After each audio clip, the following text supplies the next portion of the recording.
Bien, buenos días a todos y a todas. Good day, everyone. Welcome to this event.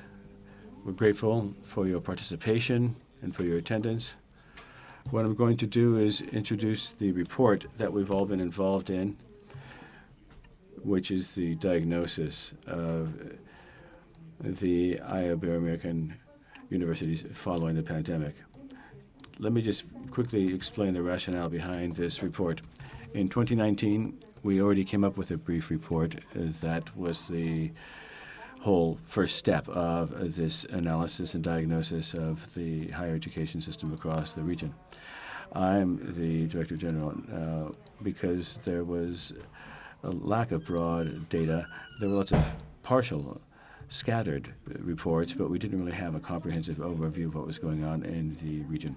And this report had a real impact because it all started with a lot of broad participation. Researchers, students, teachers, union representatives, something that really made these reports much more useful. And then starting in March 2020 with the pandemic, the day before, actually, we were in a seminar when we were talking about the possible growth of using online teaching, and all of a sudden, following the next day, everything just went crazy. So we needed to get the data. We've been able to come up with even a clearer picture of what's been going on. We also have similar reports on culture, on the creative industries. We talk about cooperation, and for cooperation, we have to have knowledge. We can't just act on the basis of fads or passing whims or impulses. We have to make sure that information and knowledge are systematic in order to address the challenge that we were facing, which was the pandemic. So we started working on this report with the participation from experts across the region.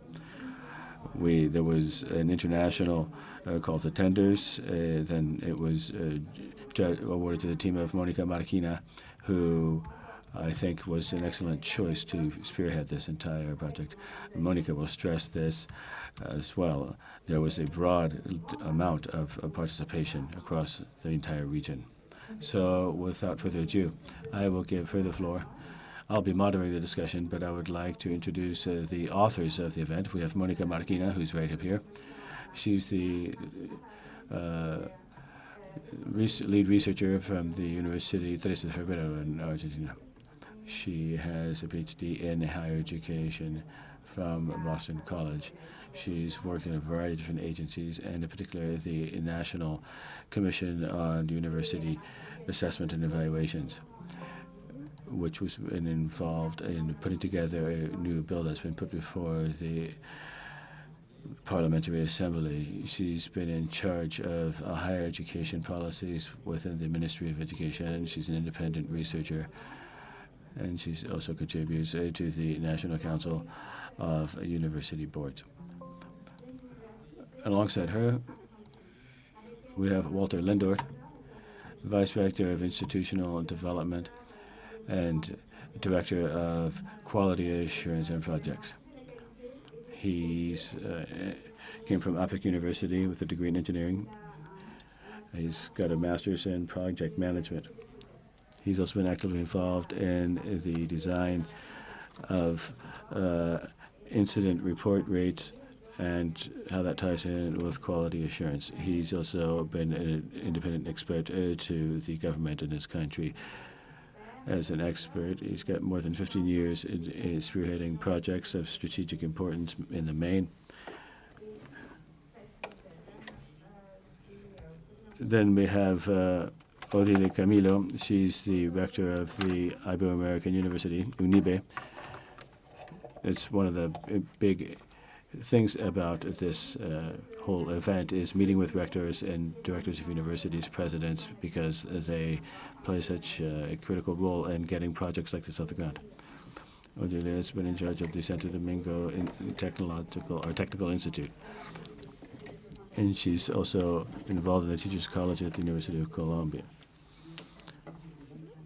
She's developed her professional career in a variety of different areas education in primary and then higher education, curriculum development, quality assurance in education, and starting in 2006, she held the position of the academic rector of Unive, and now she is the rector of the university. So these are the panelists that we have with us. We'll all follow Monica's lead because she'll be reporting on the report to you. It exists in printed form. A lot of people know that, okay, it's one thing to have it online, but if you have it printed out, it really is a lot more handy. So thank you very much, and I'll give the floor to Monica.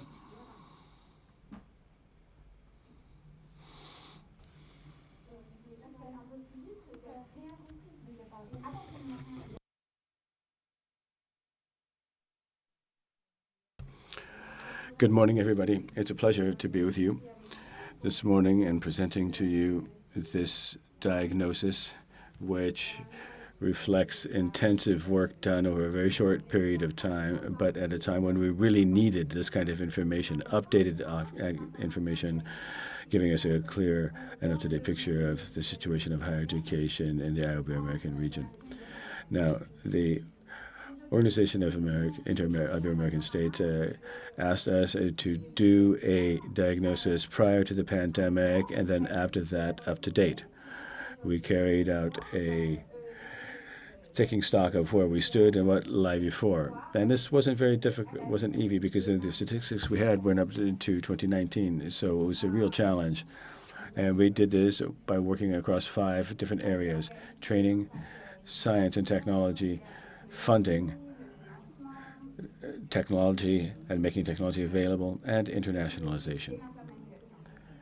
As I was saying, the quantitative information that we got was up to date in 2019 from the UNESCO network of indices. YESALC also, we had some data from them. But in fact, our largest source of information was our survey of more than 100 different documents and sets of documents on the subject that were published, mainly starting in 2020, that came from academia, from intergovernmental agencies, intergovernmental agencies, the press, etc. And that is something where we got most of the raw data we're using for this. And also, we carried out 14 in-depth surveys in order to focus on higher education systems, giving us a demographic picture of the student body. And that is something that has informed many of the conclusions that we came up on the basis of the prior data sources that we had, and then the broad review of the documents, and then these more in-depth surveys. We use the FOAR approach, which goes beyond FODA, because this is one that makes it possible to be forward-looking. You focus at fears, opportunities, aspirations, and results. And then here, just let me tell you who the team is. It's the people from my university, 3 de Febrero. We've got Norberto Fernandez Lamarra, Cristian Perez Centeno, Pablo Garcia, y Marisa Alvarez. I'm sure that they're all listening in on streaming. Okay, just very quickly. There is a context in Iberoamerica, and what we saw was a stagnation of economic growth, except in 2003 to 2008. But otherwise, economic stagnation had been around for a long time, all the way up until the time the pandemic broke out. And this economic stagnation, of course, was very patchy, with lots of differences within and across countries. There was also a major demographic shift with a certain amount of aging populations that pose great challenges looking forward. How can we actually train the active, aspiring labor force to make it possible for those who are getting elderly to be sustained and supported? Now, in higher education, more narrowly, what we saw from the data was that that we're seeing expansion of the system across the region. It was a lot faster than the world average. So expansion of higher education in the region wasn't backed up by funding.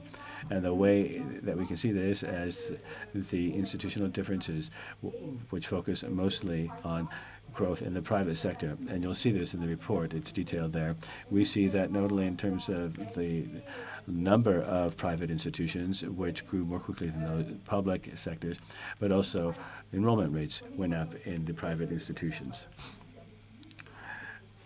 There's also an increase in the number of graduates, and we'd seen an increase in emerging distance learning compared to other regions in the pre-pandemic phase. It went from 11.4% in 2010 to 17.5% in 2019. And the big feature that we see that made things worse during the pandemic is the digital divide, or the technological divide. According to certain indices, for example, the development of the digital ecosystem in the region, we had only 50 out of 100 people, whereas in the developed countries, it's between 70 to 80, right? So we were already very much in the middle of this digital divide. But there's such great differences in connectability, where you see this big difference between urban areas and rural areas. And in some countries have made major strides getting more and more network available, and other countries haven't. So this is something that has an impact on everything that we see downstream, on the economy, on the system of higher education, and everything that has to do with our access to technology. Another thing that we decided to focus on are the investments in science and technologies. They were rising up until 2015, but then they went down in absolute terms compared to the GDP. And despite that, most of the publications are published in universities in the region. It's very important to underscore this, the importance of having a university system, because that's what backs up a lively publishing industry as well. And focusing the idea of global trends in academic output, we focus on adjectives in Scopus as well, and this is on the rise. Another important thing that we see in the region is that despite the fact that there are more women than men in overall enrollment terms, but we see that women are underrepresented in some key academic areas. And then when it comes to internationalization, our diagnosis showed some very clear specificities for the region. For example, this is the region where there is the lowest amount of student mobility in the world. And also, between countries and within countries, there are great differences. And this was something that we saw some very, very weak growth up to 2019, and most of the student mobility, and this is in Latin America and the Caribbean, and you'll see this in great detail in the report, but what we're saying is that when we talk about Latin America and the Caribbean, when we're talking about Iberoamerica, because often a lot of the data and the information can be different depending on what the perimeter of the scope of the study is. But basically what we were seeing is that most people were people who had social mobility within the region. They stayed within Iberoamerica, and they were going to another part of the region. And if you look at the enrollment rates, incoming and outgoing, most of the time it's negative in all countries, with a few exceptions: Spain, Portugal, Cuba, and Argentina. But most of the more talented students, they go to Europe or the United States to get their higher education and their higher degrees. In any event, this gives us a snapshot of what was going on up until the pandemic. And from that initial snapshot, we can then start to identify some change that emerged as a result of the pandemic. For example, remote or distance learning started to spread. It was sort of done on an improvised basis at the beginning. It wasn't virtual learning, virtual classrooms, but in any event, all of the institutions actually stepped up to the front more than governments at the beginning. They were quicker to take action, especially teachers and learners. They really all were eager to connect with these new technological opportunities. Now, we can't really say whether or not there are more or fewer students right now. It's still too soon. We'll have to wait for further data. because the new technologies made it possible for new students to connect into higher education systems, whereas in the past perhaps they wouldn't have had that access. But that said, with all of the great social differences across the region and the great heterogeneous pictures, many students had to drop out because they don't have connectivity. So what's the overall balance? We're not sure yet. But of course, the emotional impact is something that was very hard, not just for students, but also for faculty members and for non-teaching staff. Curricula had to be redesigned, and I think that we should take advantage of this window in time to propose things that would not have been possible to develop prior to the pandemic. So for remote learning, for example, in many cases, we had to tweak curricula. Now, science and technology, what we've seen is that all of the developments, all of the energies were going into focusing on generating knowledge to cope with the pandemic. This gave rise to growth in those areas, but there was a certain amount of negligence, and energy and resources were drained away from other critical areas. But higher education institutes played a key role in carrying out in containing the pandemic and the virus. This is something that everybody knows. Universities at the forefront, working with governments, municipal, regional, national governments, in order to do whatever needed to be done, producing vaccines, masks, respirators, and providing all the knowledge. Mainly, that's it, right? So it became quite clear that all of the strictures that existed before were holding us back. And it was an emergency situation. All of a sudden, we had to provide access to knowledge. All of a sudden, all of these restrictions demonstrated just how fictitious they are. And it's up to us to rethink access to knowledge and learning. And how big do we want the private sector to control of this? Now, there are great differences from one country to another. Some countries really advanced. Others really lagged behind. But one thing that we can say is that those institutions that already had platforms, that had some experience with distance learning, that had developed those skills to provide that type of educational format, they obviously fared much better during the restrictions compared to those that had no prior experience, and now they have to face the challenge of taking that quantum leap forward. When it comes to finance, because of the economic crisis, costs were impacted because we had to make investments and shift energy and resources towards creating virtual classrooms. And this meant redirecting funds, and often teachers and students also had to make their own investments, as it were, in devices, etc. And a lot of these people had to finance it out of their own pockets. They weren't given specific subsidies or anything. Now, we have other presentations to make, so I'll just try to go quickly.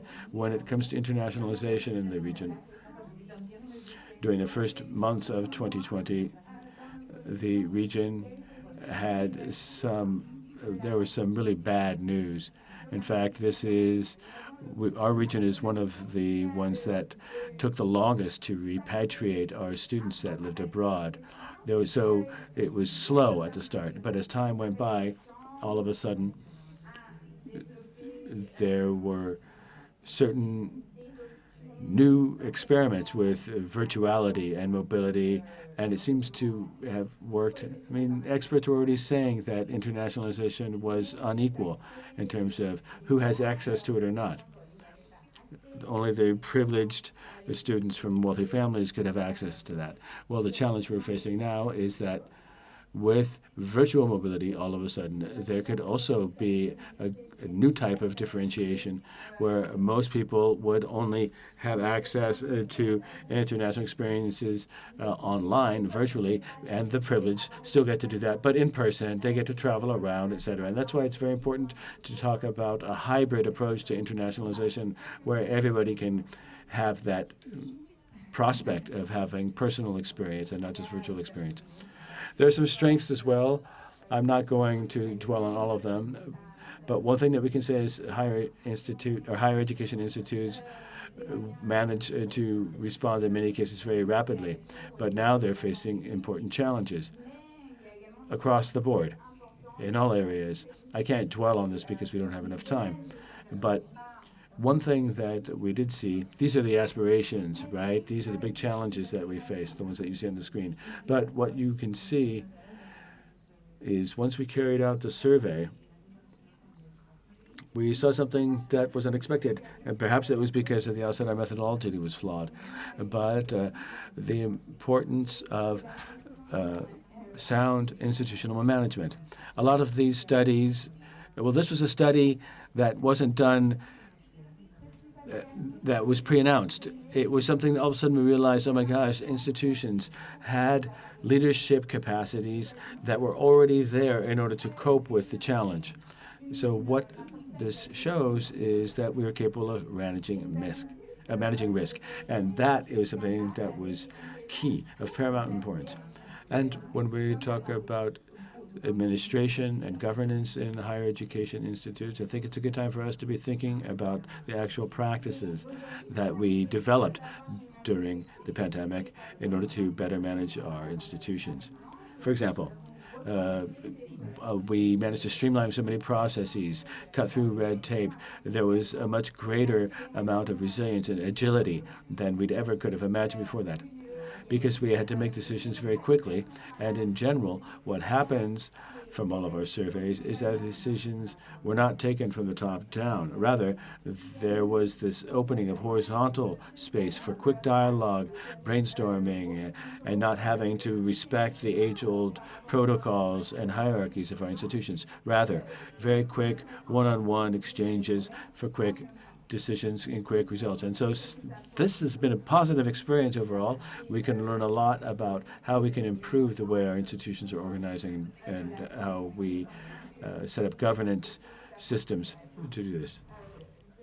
Many useful lessons to be learned from that. During the first part of the presentation, there's some general recommendations whereby we would recommend narrowing the divides that certainly got worse during the pandemic. Moreover, we see there's a need to gauge the relevance of what's on offer in higher education. And we know that societies are changing with changing demands, different needs, with new forms of making it possible in all their diversity and to have access to higher education and all of its opportunities for learning. Quality assurance. This is something that we also focused on in our study. What the pandemic generated was that we had to make decisions in terms of training, and often the age-old tropes and parameters that we used for quality assurance in the past would require greater agility, more flexibility in order to provide an educational offer that's more tailored to changing needs. We need to improve access to technology.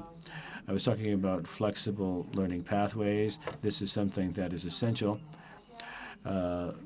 This is something that will also, we need to strengthen the governance of our institutions. We have to measure to what extent digitalization and the digital experience is going to have an impact on management in general, but also academic management as well. Institutions are actually seeing that we don't know what really happened during the pandemic. I mean, it gave us many opportunities to improve systems for managing and using information in our institutions, to see how many students enrolled, how many dropped out, etc., but also just to learn the lessons for the future. Software, etc., lots of different innovations in learning and teaching. This is something that we saw, and I mentioned this earlier. I was talking about emergency distance education, which is not the same thing as a virtual classroom. But what we saw in our studies was that traditional education of a teacher standing into many different students in an auditorium is something that can be repeated in Zoom, but that's not what we want. That's not what we want. So these technologies are also giving us the opportunity to rethink teaching methods, how to organize a classroom, and how to give greater access to education. Science and technology, you might think, and this is what we see from the interviews as well, we have to come up with research findings that will give us a clear picture of what actually happened in all aspects of the university and try to learn to pre-pandemic levels of investment where everything was just siphoned off to address the COVID crisis.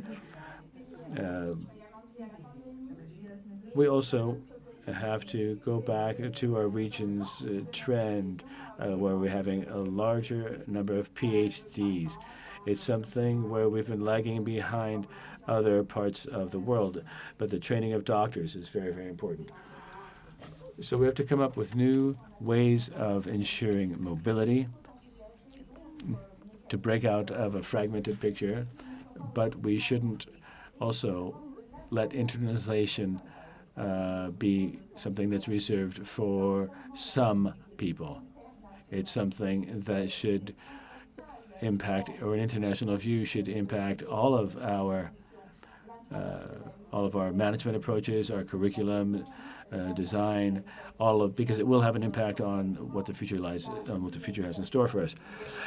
During the pandemic, we accelerated decision-making processes. A lot of things that seemed like they would take a long time, all of a sudden we discovered that we could use them very quickly, and we should keep that very fresh in our minds day in, day out.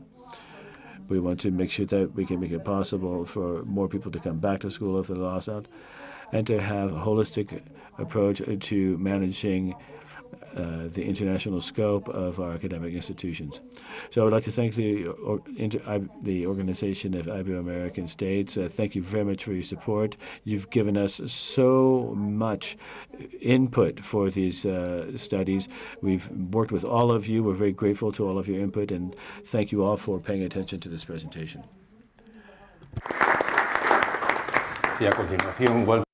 Next, we'll listen to Walter.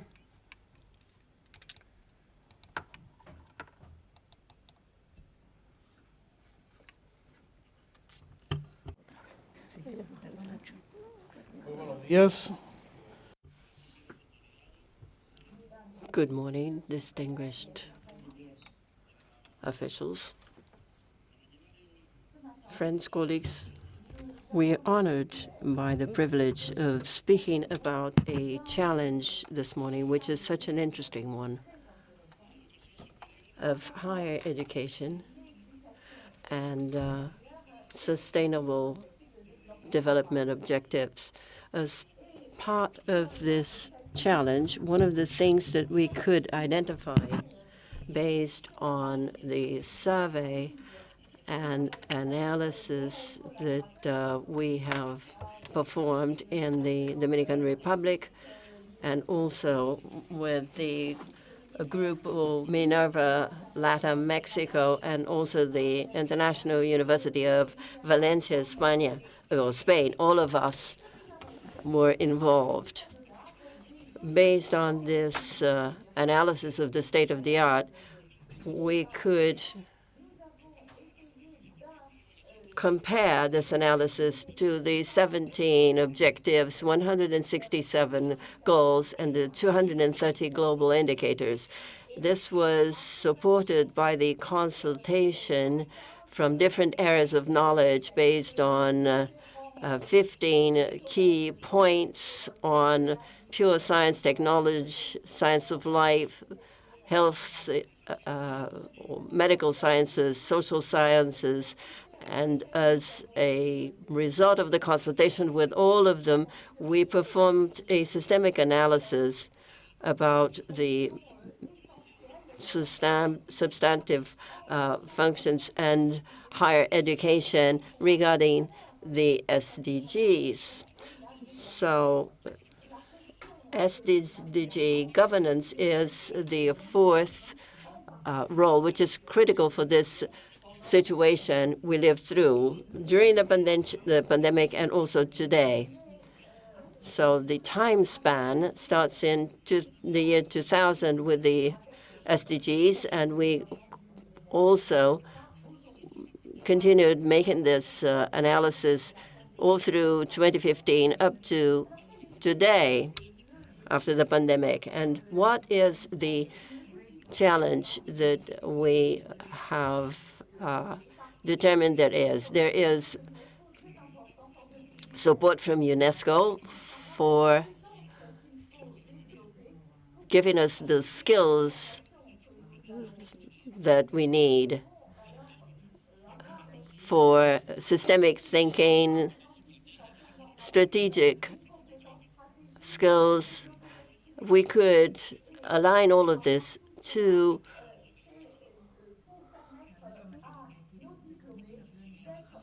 train our students in a pertinent way. But in order to arrive at this, we could redesign competences, methodologies, and new strategies, and all of this based on processes of innovation which build solutions for critical thinking. But this is also a great tool for sustainable development. It gives us empirical knowledge to base our decisions on.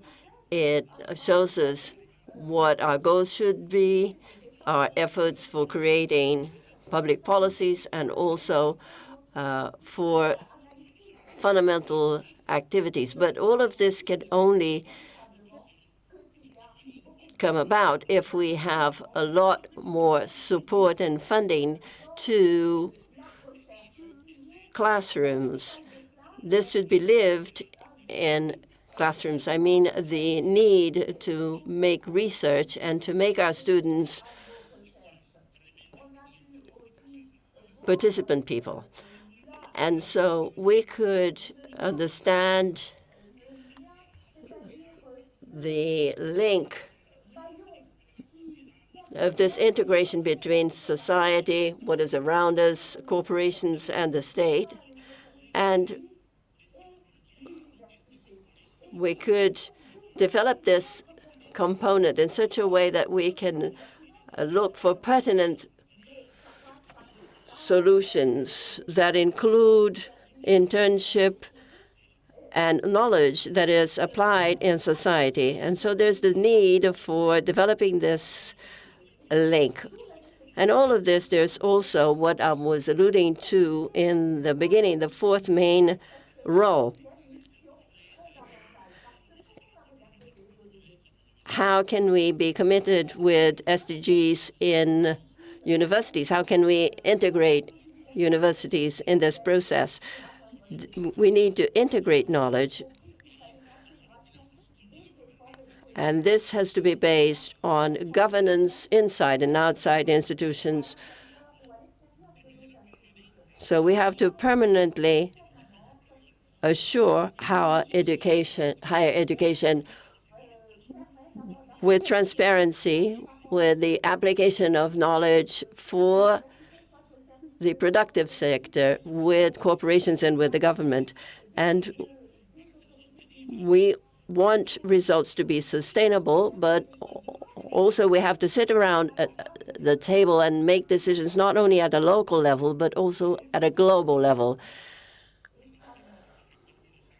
Julio Sanchez, our dean, places emphasis on the local approach, looking around the world, what are solutions that we can find that we can apply. But how can we achieve this if we do not measure, if we do not render accounts? We have to be transparent in developing a model with a systematic method to assure the results inside and outside higher education institutions. This is a pathway that has to be made visible. And this is the proposal that we are presenting to measure this. The SDGs are the core, the critical axis for success. Here we have the management model for developing results. We see research and also training and the building of links in this cycle. But you can see that this cycle is also integrated with the priorities of the state, the market forces, and concerns of society. And the SDGs are the core, and we start developing this cycle based on governance, results, and good practices. And so we can generate this cycle, and we create this triangle for sustainable goals with a predictive and adaptive method. And this is needed because these situations are ever-changing, according to Bauman, and they're liquid.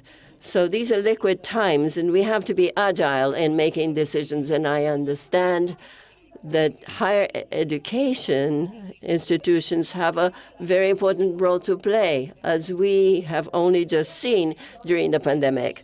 So this dynamic, this integration in the cycle of life makes a great contribution, which is working with SDGs centered in a strategic vision, quality-based systems, and our very philosophy. So this is a win-win situation, working with SDGs in higher education institutions. But we also contribute to achieving SDGs. So we must not deviate from them. We are part of them. So we at higher educations, we provide academic pertinence. We have a global vision,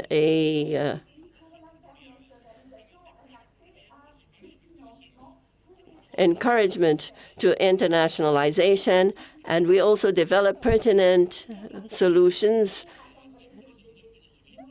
updating of knowledge regarding social demands, the pertinence of the SDGs approach. We talk about inequality today. We have to also take into account technological inequalities, which have been made more profound.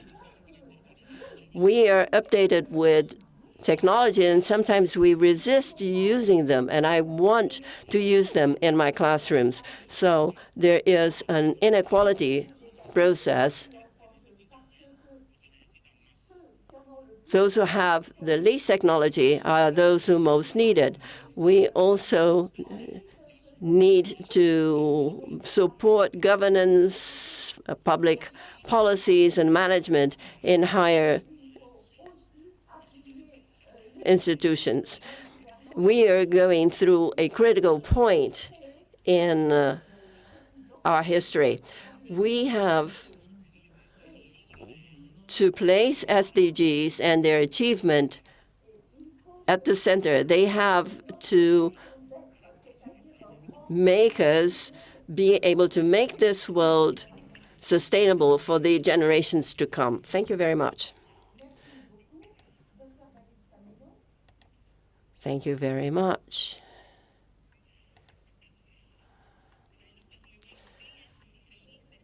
It is a pleasure to be here again, face-to-face, and discussing with our colleagues and thinking about our challenges. There were 5 working groups that we had to analyze to make a diagnosis, analyzing not just what happened during the pandemic, but the challenges for 2030 and what are the perspectives we have to take into account in order to go on strengthening higher education in the Americas. We took part in a process of consultation, a lot of reading, a lot of participation with academics from the countries that are represented here. So there was an accelerator effect during the pandemic. It provided us with opportunities for cooperation and synergy, which were more difficult before. So there is a ability to respond, not as bureaucratic as before. Genomic processes were made possible because we had access to the ability to make research, and this became obvious. Universities were called upon by governments to provide responses, and there was a lot on television, and there was an interesting dynamic that was created. This group had to make a more critical analysis, taking into account structuring or structural challenges. And paraphrasing someone who's dear to all of Latin Americans, Juan Manuel Serrat, said, what is going to happen? We should not go back to isolation after the pandemic is over. So this document takes into account a structure which is an analysis of our Iberian American situation in academic terms. What is happening to funding of science in the region? What are the relations between the market and the state, and also academia and the state? The dissemination of knowledge that we generate in our schools, and how can we be part of this global conversation on science, gender gaps, which were brought up in the last session that we have to resolve, and the issue of what universities make in terms of contributions. There is little institutionalization in many of our countries, and how can we provide evidence for decision-making and for policy-making? It was said before that Iberian American is a very heterogeneous region. Our demands are valid for some countries because others have different realities. University education is more similar in the region in lower education, but there are many differences in higher education. One of the points raised by the working group in charge of this session, and we were talking about this morning, we often want to replicate foreign models, European models, and so on. And this always implies the analysis of an implicit deficit. And there was a very poignant call made by the colleagues from the previous session to think about an Iberian American science and university which takes into account our situations and problems. We also devoted ourselves to the danger of falling into dichotomies which are not pertinent. We were also talking about indices which take into account the progresses in science, and we need funding to research our problems. And when our countries are faced with teenage pregnancy, gender problems, lack of access to Social Security, who's going to fund the research that is going to lead to public policies devoted to these priorities? So that university, as Walter was saying, should be turned into a tool for social change. There is also a lack of integration between priorities in the productive sector, and the academia should also place emphasis on this. We would also like to call your attention to the fact that we want to do science in Latin America, but we need funding, which is not enough. We are far from devoting 3% of our budgets to science, but there is a lot of disparity in Latin America. Brazil has the highest score, but it is still not enough. We have to do quality science, and funding is not enough. But the funding model of universities is based on the cost of enrollment, so new models for funding are urgently needed. Now, in terms of what should be stressed in creating these indicators on these areas which believe that are necessary to understand and to respond to our social challenges, these are not necessarily those that have received a greater proportion. So what does this mean? The transdisciplinary approaches may also blur these frontiers, which do not allow us to see things clearly. There should be campaigns for vaccination in our countries, or there were, but there were not all of the vaccines were used sometimes. So we have to understand the sociology of population. How do they think, and how can we convey trust to them? Perhaps if we had had more sociologists that would have helped these great efforts go forward. We are also in a very difficult economic situation, but to what extent those countries that do manage to have some kind of economic growth is science and developing in the same proportion in these countries, and how does this impact our goals and aspirations? We talked in the previous session about the importance of our languages and to keeping them alive, and the difficulties that we have in many of these countries. Although it is true that we acknowledge science as a universal language, we also need to have spaces where we can communicate in our own languages. So we need to strengthen our system for disseminating knowledge, the one we've created in Latin America.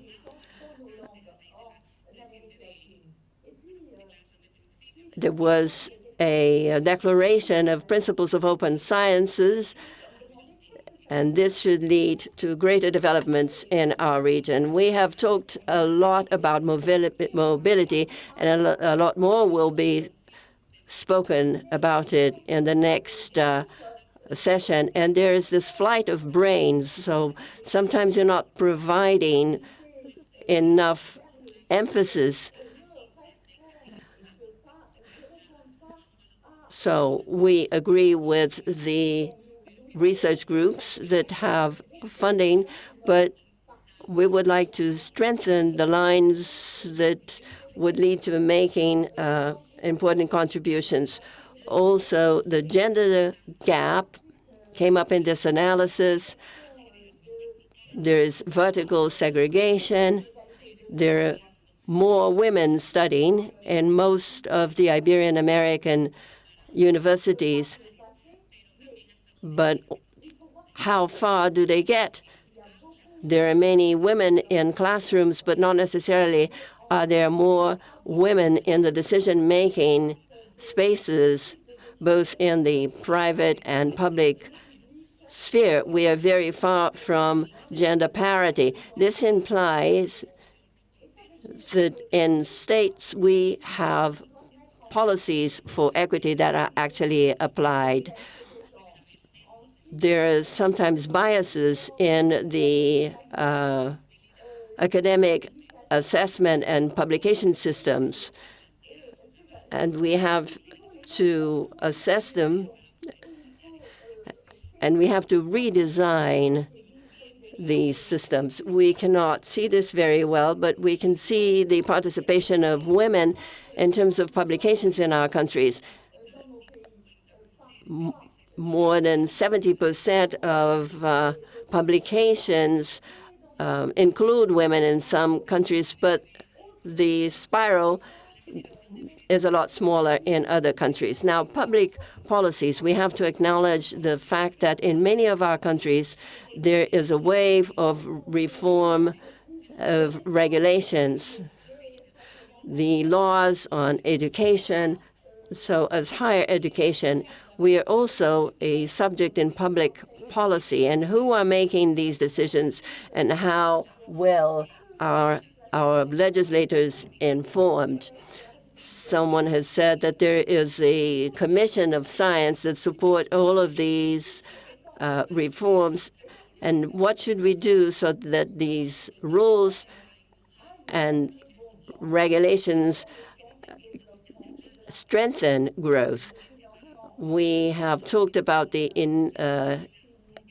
insufficient funding to reach the objectives that we need, and those that work in management also have to be supported. This has to be understood as a fourth role that is cross-cutting in order to make universities a strong and prospective institution. The article also talk about the roles that in weaker democracies, sometimes there is historical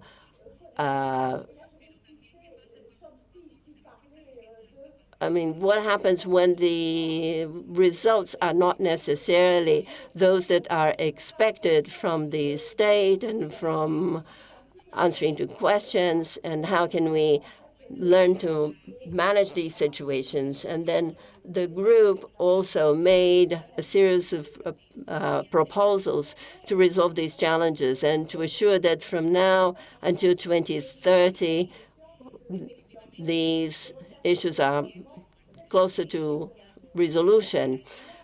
There's an effort for creating indicators that are relevant for our realities and situations. And there have been the production of indicators for assessing programs, which started before the pandemic, but also indicators for science and technology in a network of indicators that we believe that has to be assessed in university.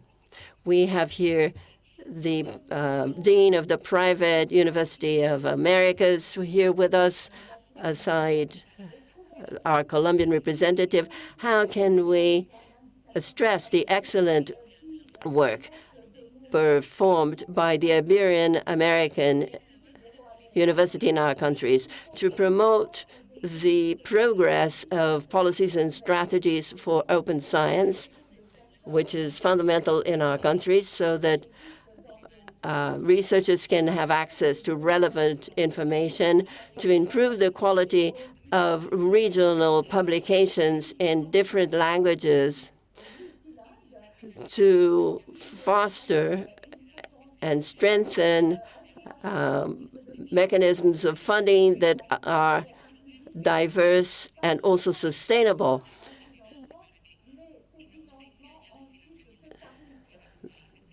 Countries need to progress with their development agendas, to stress the importance of social sciences so that the developments and innovation are not exclusive. We can see that the national funds of research sometimes privileged certain kinds of science, and this should be expanded to strengthen the public influence of researchers, to have a gender approach in policies of science and technology. There will be 100 years of the publication of the Utopia of the Americas. And this utopia, where there was this ideal of justice and culture, is possible. And we are convinced that public-private university is the right institution in order to make this utopia that we share concrete. Thank you very much. Muchas gracias a Odile, muchas gracias a... Thank you very much, Odile and Walter. And now,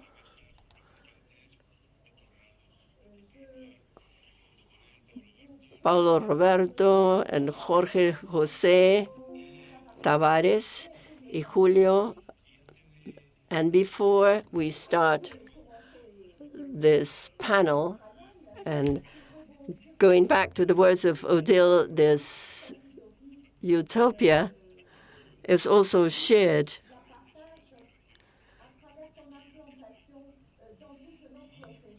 and we are going to talk about a project of University to 2030 that was approved by the ministers of education in the region. They approved this program that we are implementing, and the minister was one of the people who approved the program, and we are discussing a revision of the university system. And I would say that this is the time of the first Ds. Digitalization, aging of the population, a fiscal deficit, and a fourth D. So this is a complex cocktail that we have to try and resolve. And also, Odile has alluded to this. We are mature and strong enough in order to build our own responses. We need quality publications. Thank you very much, Alejandro.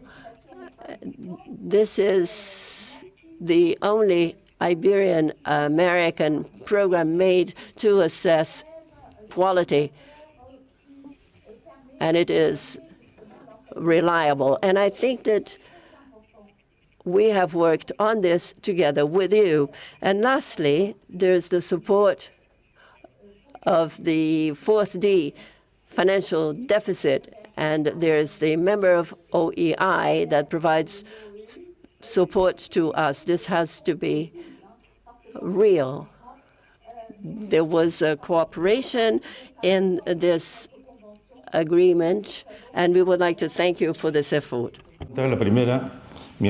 Now we can move on to questions. The first one is for Jose Antonio. It might seem self-evident, but it's still worth being posed. How can we negotiate the digital transformation to turn Iberoamerican universities into truly digital universities? That's one of the challenges in the D. Well, thank you very much. Thanks to all the other panelists, to all of the people who've come along to this important event. The question that you've asked is fundamental, not just because of the pandemic that we're still struggling with, but because all of the things that are referenced in the report, things that we're interested in, things that we can walk away with a hard copy of which as well. All of this stresses something quite clear. It was a case of a forced acceleration of a pre-existing trend, the digitalization of universities. Digitalization has to be done from a very humane perspective, where people are operating with a human face. And it's that worldview that means that any type of transformative process that we find in higher education institutes are geared towards improving processes, how to development, IT, and communication technologies in order to improve access and the quality of research that's done within universities, and also how the results thereof can be reflected in a a rising number of professionals who are well equipped in order to address the challenges that our populations and future populations will be facing. So digitizing the universitizing is something that would call for an intelligent and intensive rollout of telecommunications and information technologies in order to have a positive impact in the universities and in society at large. That's our whole approach to what we do within the Iberoamerican University. It's been approved by the Organization of Iberoamerican States, CAF. One thing that is of primary importance is culture. Culture has to be something that is assumed as one of how important it is at the very highest levels of government. We saw that faced with the pandemic and all the challenges that it threw up, everybody who is a sociologist working in the past 20 years, and nobody would have ever thought that it would have been made it possible to be done in such a short amount of time on a trial by trial approach, where people got opportunities to continue to learn, to continue to educate, and it was so disruptive. And we had to adapt quickly and intelligently and develop virtual laboratories and all of the things that we call, sort of presential technologies, where it makes it possible through 3D imagery to have a 3D experience. So all of a sudden we realized that it's possible, it can be done. Now, because of the pandemic, we're going to be moving in that direction. And we will still have things where people are meeting in person, but also we'll have these other opportunities. But regardless of the modality of communication, ICTs and culture has to be one of the standards that is held in highest regard by our political leaders at the top level. We have to create specialized areas where we can actually try out projects to digitize our universities. In Spain, I know a lot of colleagues that I've had the opportunity to work with. I'm a professor at the University of Alicante. I have one friend who's a tenured professor, and he's contributed to Studio 21. As he's published a recent study that I can recommend to you, with articles by many researchers, and it really is cutting-edge stuff. Get in touch with me if you want further information. In any event, we have input. We need input from everybody: administrators, from students, from educators. And one of the things that Monica has illustrated when she was presenting the report for the first part of this was institutional improvements. Often we focus a lot on the substantive matters, extension, outreach, research, education, etc. But we know that all of this is based on institutional management. So how can we have introduced things like more and more computerized things for back office types of tasks, enrollment numbers. But once a student is exposed to what's on offer and decides to study in a given university, what kind of services will he find? What kind of classes? What kind of curriculum? And what kind of learning pathways is available for the young person by the time they finish their studies? Develop professional skills. And so this is something that we're thinking a lot about. And then last but not least, technology. So people, culture, process, technology. Technology can assist us in so many ways. It opens up this very broad range of things that are on offer. But we also have to make sure that we are in dialogue with the giants, Google, etc. You have to know how that market works. You have to be very conversant in using these different types of tools. We have to have people who are digitally excellent and competent so that we can develop our own technologies as well. And also we need experts, technicians. I mean, everybody needs to bring their own expertise to bear so that we can have a technology in the university that's turned towards technology. Thank you very much. Second question, Julio?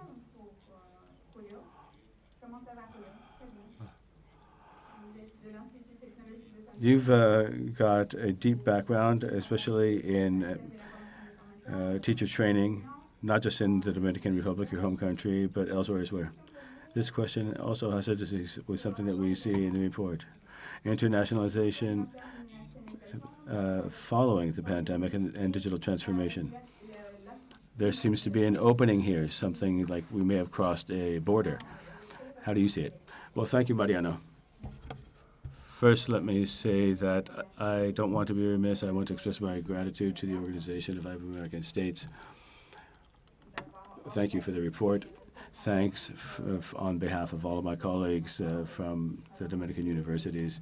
And I would like to just tell everybody how pleased we are with the Secretariat has been doing such a great job creating this Iberoamerican knowledge space, despite all of the challenges all of the member countries face.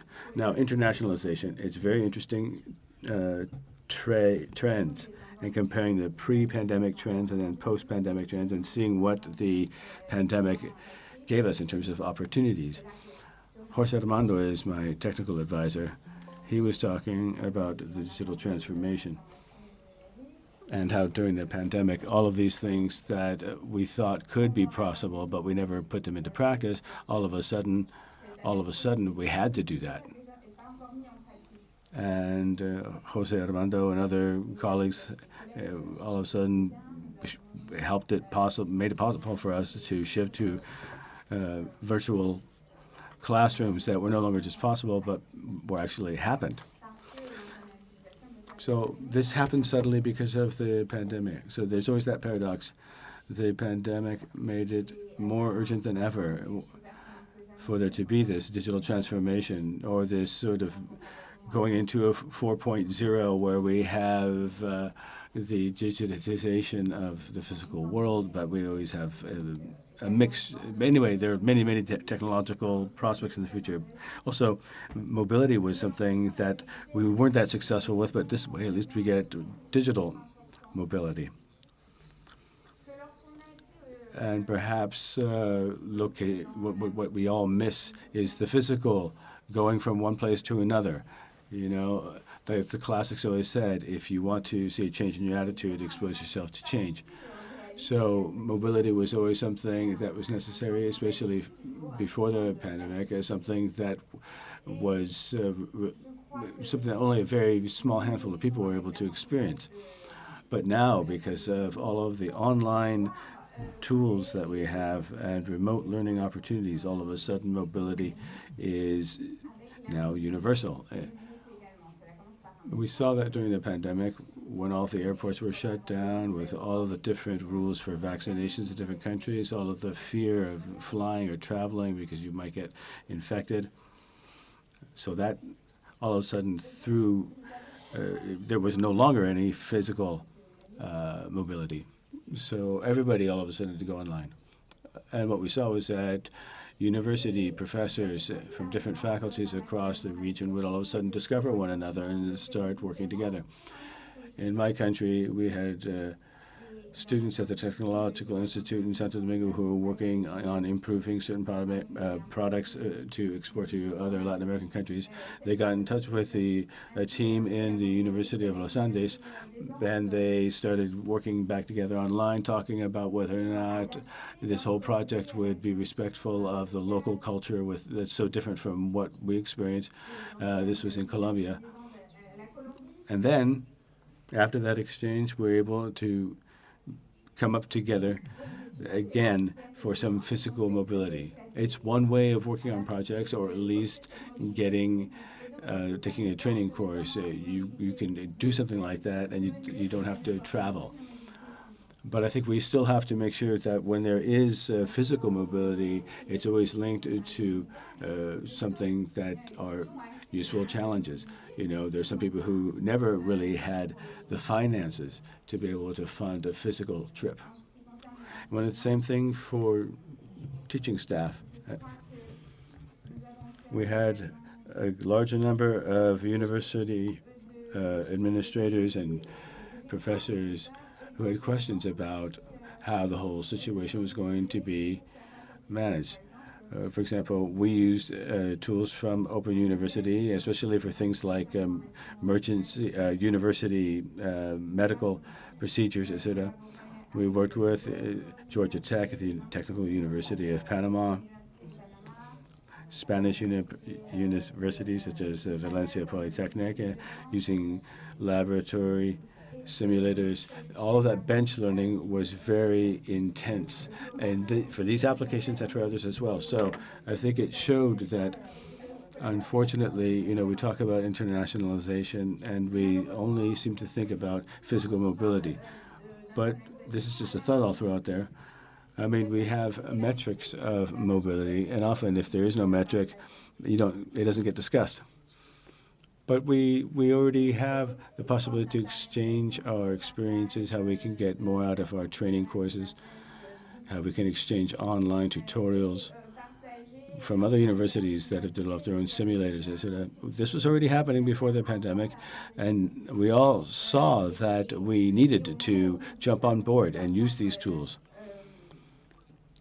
And what we see is that everybody has a chance to learn about how others are managing their resources, and hearing from their colleagues in a different country. Like Walter was saying, all of a sudden people will get in touch with one another because there is a specific project in mind. It's a lively process of innovation, and I think that's what the pandemic made us all see. Digital technology really gives us the opportunity to intensify this type of project or process-led cooperation. There are no agencies. Some university associations, perhaps. I don't want to say anything that might sound a bit inappropriate for some, but when we talk about networks in international networks, I was just saying this to Otto when we were having coffee yesterday, I think.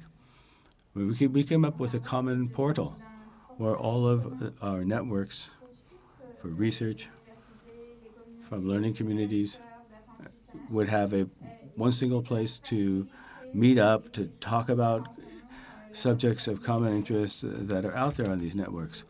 I think that could be a great outcome of how we use digital technologies. And the pandemic showed us that it was urgent, necessary, and possible, despite all the time that we spent before that about just how possible it would be, but we never acted upon it. We saw the same thing in terms of outreach. In fact, the webinars, there were just too many of them. And sometimes, you'd go from one webinar to another, and do 3 of them in a week. So I think everybody got a bit fed up. But that just reflects to what extent prior to the pandemic wasn't happening. There wasn't a lot of outreach. All of a sudden made it possible to think, you could go to a webinar, and it felt good because you could just stay home. You didn't have to get out of your slippers or anything. But it was a very interesting experience. So there are other prospects that we haven't yet tapped into. Perhaps you had a roundtable like this, okay? Otto from Mexico, Mariano from Spain, Wei from Colombia, Uruguay, and two of us from the Dominican Republic. It's great to have this conversation live. But I cannot forget how much we can use this in order to make many projects, especially for mutual recognition of doctorates, etc. That's something that we can make a lot of progress on, and digital technologies can help us with this. Monica was talking about a deficit of doctors, not in the peninsular part, but in Latin America, yes. So one of the things that I want to do is reach out to other universities while I'm on this trip and try to find ways of boosting cooperation between the doctors in many fields. How are we going to get our first doctorates in industrial engineering, etc., if we don't learn from people who know how to do this? So when it comes to different double specialty problems or post-grad degrees, we can have virtual webinars. We can liaise with the universities in Europe, in Spain and Portugal, and the rest of Latin America, so that we can actually sit in on webinars and seminars, and then we have the more intense contact with the people who are working on their doctorates and postdoctorates. I think that it's something that could start off small, then really grow, but these doctorates, all of a sudden, were able to continue working on their respective fields of expertise, being able to have, online publishing. But now we have a Zoom meeting. You can go to a Zoom meeting. If the doctors are in basic science, basic research, you might be able to use simulators that get the information from a laboratory in a different country, so that you can actually follow what's going on practically in real time. That's one of the great prospects for this type of internationalization. So I would just say that I'm optimistic. The pandemic showed us that we can avail ourselves of all of these technological tools. But we have to make sure that we remain reactive. I'm always a bit concerned about this, because often when we moved onto virtual classrooms, it's not the same thing as being there live in a classroom, especially for teaching people, for the teaching staff. It's very, very different and very difficult to lose the reactive type of atmosphere in a real classroom. It's really a challenge for many teachers. But there's always an opportunity when there's a challenge. Thank you very much, Julio. Now there's a question by Pablo Alberto, who is someone who has very intense links with the world of knowledge. He was in the University of Navarra, and he was a minister of education in Uruguay. And right now he is working with people from the Development Bank of Latin America. And I'm going to ask him an obvious question to a bank. How can CAF provide support to the changes that are being introduced to the system? And how can you improve the situation of lack of productivity in Latin America? Thank you very much, Mariano. I could give you a simple answer to the first question, which is money. And before it was said that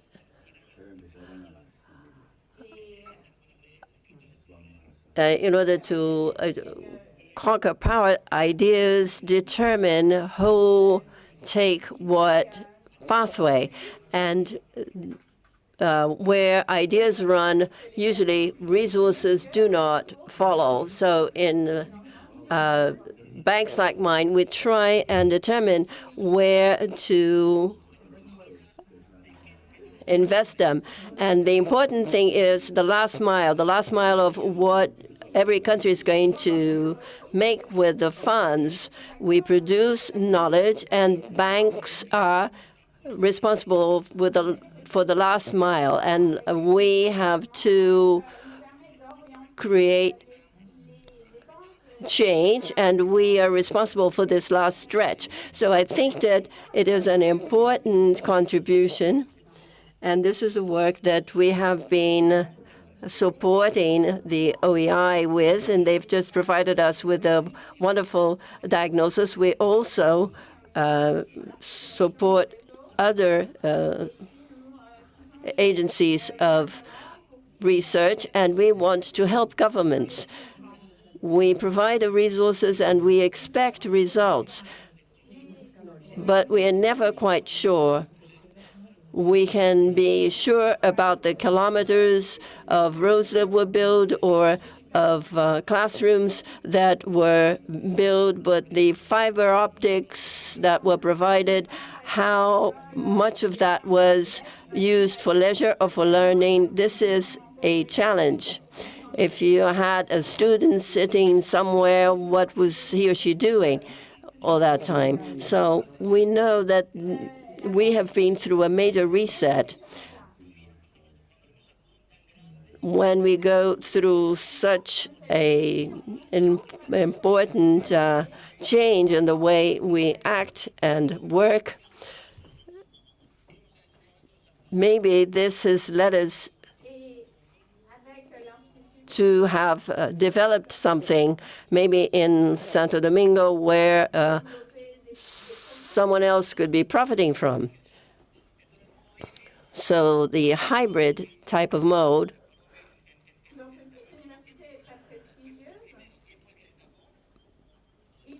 we don't know who profited most from it. This is what we have to find out. And as a bank, this is the other task that we have to perform. In Latin America, we have to determine who's found a new way of work, who has really been successful, and to make cross-pollination. We have from Quito to Montevideo or to the Jujuy province where we are working so hard. And we've been working with the Technology Institute of Panama,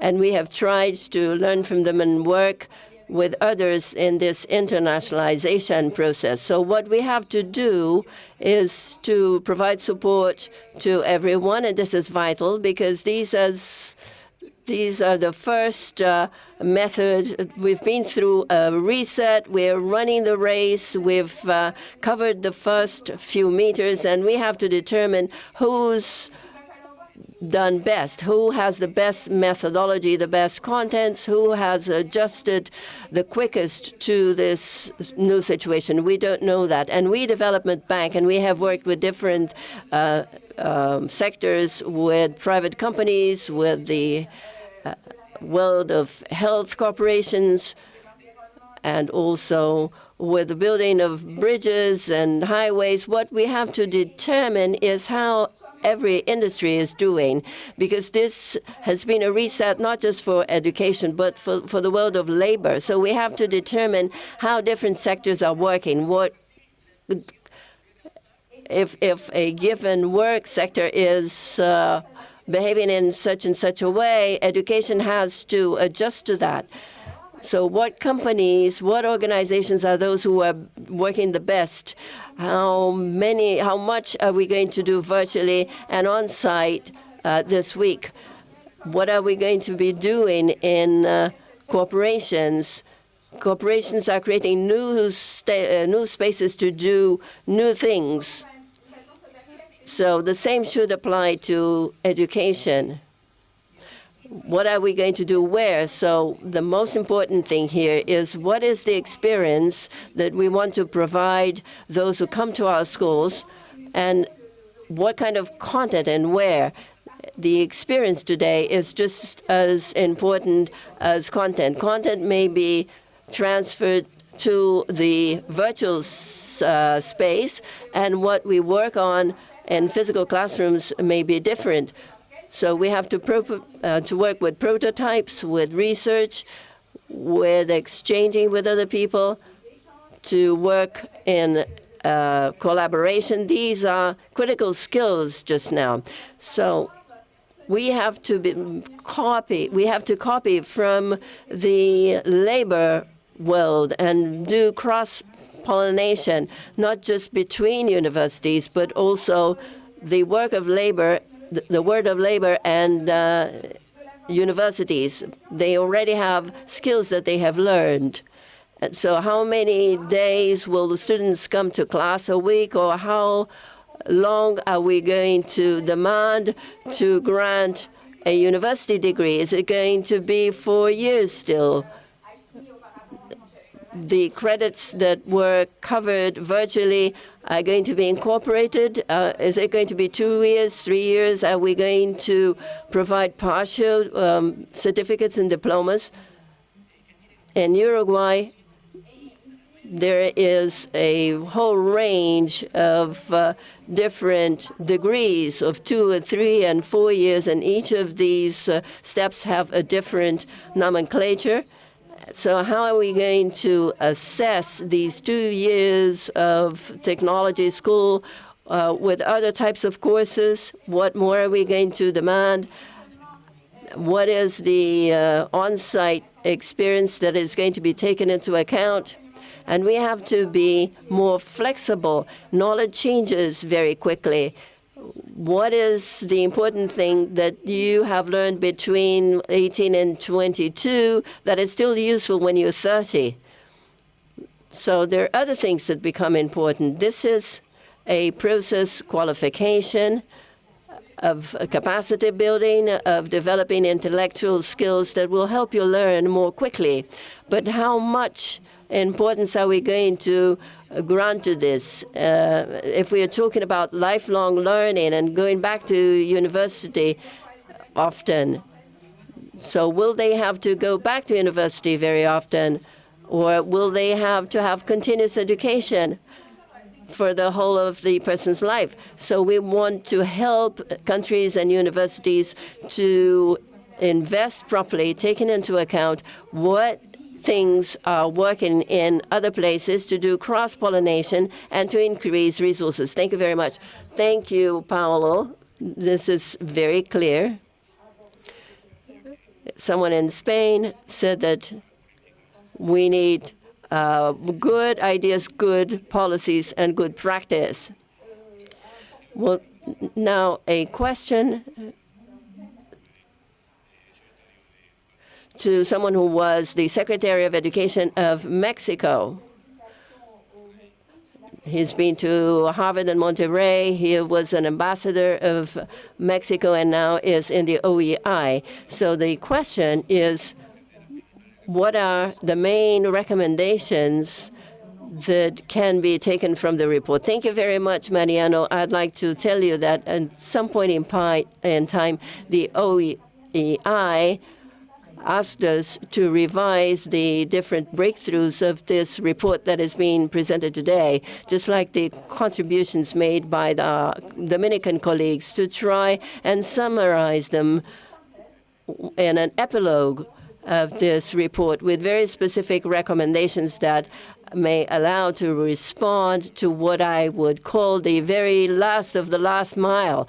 That is, what is going to happen when public policies are being implemented. Of course, money is very important, but what is done out there in the field has to do with achieving productivity and maximum efficiency. And the question that we ask ourselves in writing this epilogue, which was produced after the last page, goes back to what I'm going to explain now. Firstly, I would say that the purpose of a report of this kind is like a call to action, that it can lead to an impact, that it can be influential in higher education and in decision-making in Iberian American and especially Latin American and the Caribbean. It also seems to us that up to now, it is the most robust and well-documented report that has been produced for the region.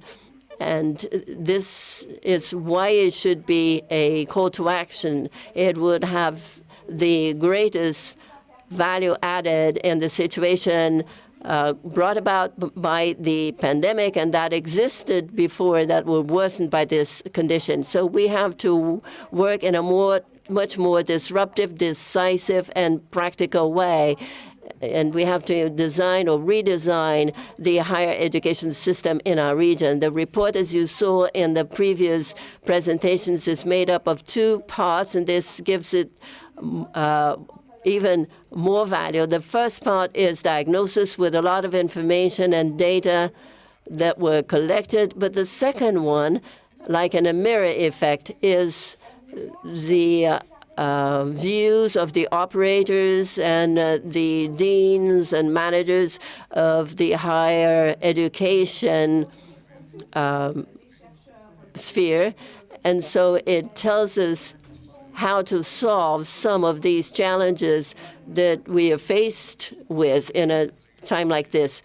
Sylvia, my colleague, yesterday were talking about global challenges that universities and governments have to face. And there was an article last year talking about the super complex problems that do not have a correct or a single answer, and that involves multiple stakeholders. And there is no central leadership to try and solve them.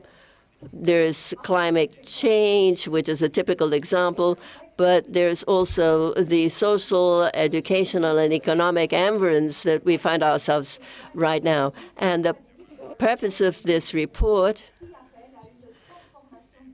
is, we ran this, we wrote this epilogue based on 3 challenges and made 12 recommendations that try to go back to what was produced in the rest of the report, adding 2 or 3 contributions. The first challenge has to do with what was called the promise of the degree or the title. So we have a paradoxical situation. On the one hand, we have a major growth of the enrollment rates, 52% in the region, varying from one country to another, somewhat less in some countries. So we had 33 million youngsters in our higher education institutions. 55% of them are women in our classrooms, and 33% of this universe comes from the 3rd lowest quintiles in countries. So these are the good news. Nevertheless, at the same time, if we look at what my colleagues were saying in their previous speeches, we have some bottlenecks, like the fact that employers, between 33 and 52% of employers in the region, report finding lacks of skills and competences that would have made it easier to hire these former students. And there is the case of Portugal, of the work observatory that reported that there were 40,000 places that were not covered. Secondly, we should ask ourselves if this growth in enrollment corresponds to what areas of knowledge. 7 years ago, there was a complete study that was also included in the epilogue. 8 out of every 10 jobs were coming from innovative sectors like IT, molecular biology, and so on. So are we being consistent in our curricular architecture in our universities? And then with the pandemic, between 67 and 75% of the largest companies of the world in all regions reported that they have accelerated processes of digitalization, automation, and robotization. And some of them reported that the pandemic made us perform processes in 2 or 3 months that would have taken 3 or 4 years. So the idea is how to fill in gaps based on diversity and quality of offer. how to respond to the demands of the labor world. And the second challenge or assumption has to do with one of the three fundamental roles of any university system. And Jose Armando alluded to this in his intervention. That is the purpose of the research done in universities. We also started from the same methodology. There is good news because there's growth in people who are employed fully for full journeys, 950,000 in Iberoamerica. So almost 60% of the research that is done is being done in our higher education institutions. The number of publications and articles and all of kind of publications. And a very positive example is how quickly, 18 months, the time with which the vaccines were developed for COVID. Mariano Jaunero, in an interview, was mentioning this, and there is also more information. If you go into the search engine of the WHO, you can see that during the last time that I made this consultation, 580,000 articles related to COVID could be seen. And so there is publications on COVID and education, and in this case you have 17,000, of which 4,000 are in Spanish and Portuguese. So there is significant installed capacity. However, and this is another challenge we face, it doesn't necessarily reflect, it's not reflected enough in the different amounts of innovation we see, or it's just very patchy from one industry to another, from one country to another. Just one example. One of the indicators that's used, which is the Global Innovation Index from World Intellectual Property, WIPO. They saw that our share in the global production of that is very small, 1.1% of the overall global innovation. So that just gives you an idea of where we stand in the global rankings of innovation and our economies. As Odin from Chile was saying, Chile was ranked 53rd, etc., all the way down to 108, which was Honduras's ranking.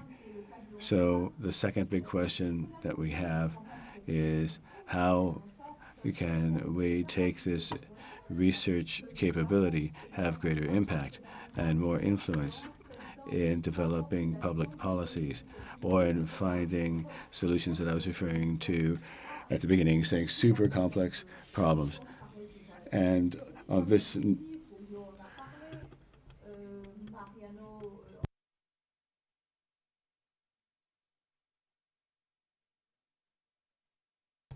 and third, we feel that there are some areas of competitiveness where we have to make a lot of progress, and that is innovation and the transfer of knowledge. So far, we are not doing much when compared to other parts of the world. If you look at WIPO's classification, and we find ourselves once again always at the bottom of the ladder. Chile is ranked 44th, Mexico 55, Colombia 56, etc. So we're facing a major challenge, but could be seen as an opportunity to make cooperation real, right? So that this is something that's true also in the field of higher education, that it have an immediate impact, one that's felt, one that we can see translated in terms of competitiveness and economic production. So on those challenges, which cut across everything, we drew it all together in this report, and the recommendations can be found in the report. And I'm going to talk about 5 of them, but the interpreters are now going to go offline. We apologize to anybody listening to us on the como para provocar. we're going to have to go offline. We do apologize, but we're stopping now.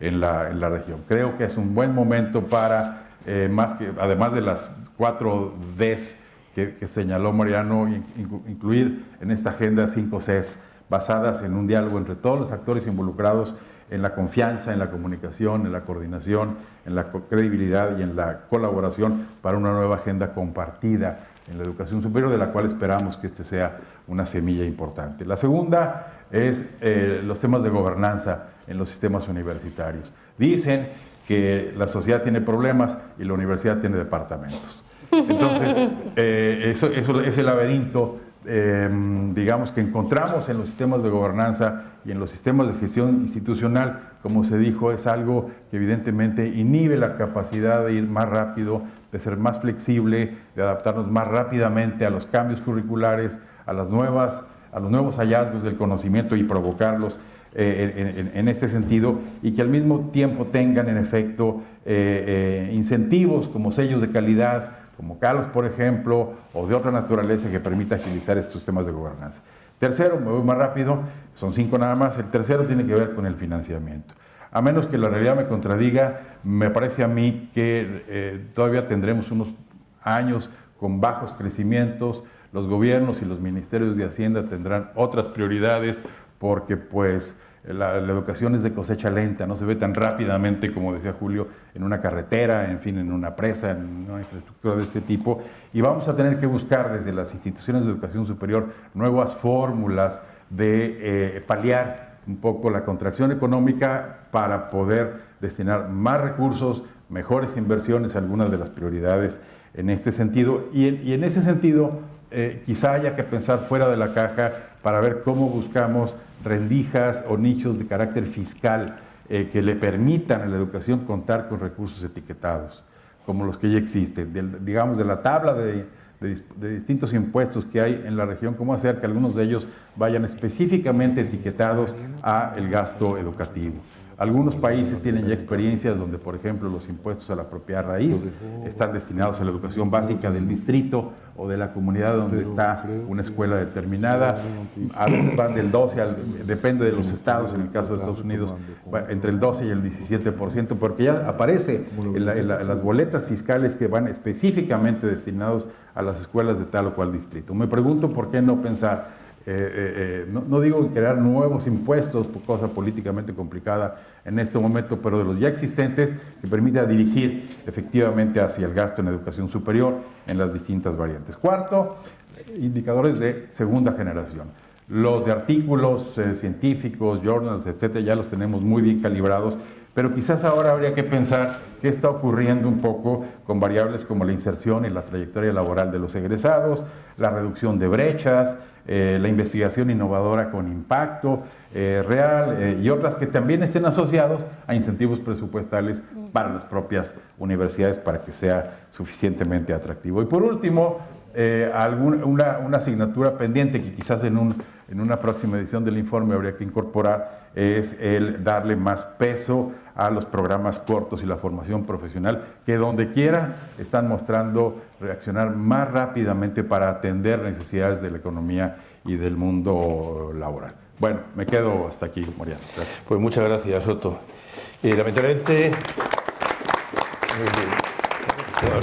Lamentablemente el tiempo se nos ha agotado y yo creo que se puede hacer uso del tiempo, pero no el abuso del tiempo. Pero quería terminar con una reflexión última muy breve. Este informe es parte del fundamento de una estrategia de cooperación. Sin él no sería posible o no sería, digamos, confiable esa estrategia. Y ese es nuestro proyecto de trabajo. A partir de este informe, esa estrategia que aprobaron los ministros y ministras de Educación el día 2 de diciembre, creo recordar, del año 2020, tendrá una segunda formulación ya actualizada para los próximos años. Pero no digo que es un proceso de construcción sucesiva. Ese proceso está, como se ha expuesto y como Mónica ha contado muy bien, abierto a todos. No se excluye a nadie. Consultas abiertas, instituciones, entidades de las más diferentes que quieran, digamos, aportar y participar. No hay ningún límite burocrático ni político de ningún tipo. creo que es una cosa importante y eso creo que le da valor también al informe, y además a través de una entidad como el caso de la OEI, que tenemos presencia prácticamente en todos los países de la región. Y yo te copio una idea, Julio, esa idea que has lanzado tú de que no quedarnos en lo reactivo. Nosotros hemos defendido la OEI y Otto coordinó un informe sobre eso, es no volver para atrás. No hay inercia de vuelta para atrás. No hay que volver antes del 91. Aquello era imperfecto, incorrecto y además inapropiado, diré eso. Quedarnos en lo reactivo sería, digamos, una frivolidad.